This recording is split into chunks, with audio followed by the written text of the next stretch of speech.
Charity 20. I had a thought which I wanted to share.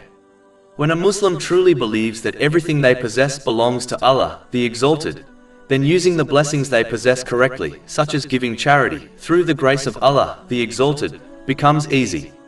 One who adopts this attitude realizes they are simply returning a loan that was given to them by Allah, the Exalted. Chapter 2 Al-Baqarah, verse 254.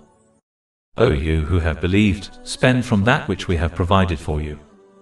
This behavior also protects one from destroying their good deed of charity through pride. Pride makes a person believe they are doing Allah, the Exalted, and the needy a favor by donating charity.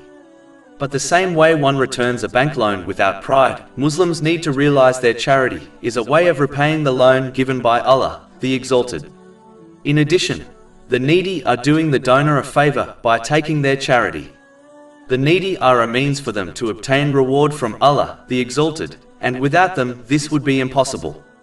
If one believes that their wealth was accumulated through their intelligence and strength, they must understand that these things were also given by Allah, the Exalted.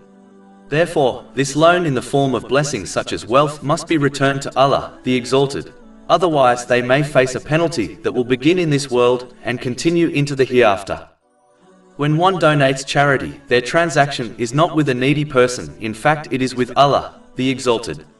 When a person sincerely does business with Allah, the Exalted, they can be confident of an unimaginable profit which will benefit them in this world and in the next. This has been indicated in the main verses under discussion. Chapter 2 Al-Baqarah, verse 245. Who is it that would loan Allah a goodly loan, so He may multiply it for him many times over? Over 400 free ebooks, audiobooks, infographics, podcasts and blogs available on our website, www.shakepod.com.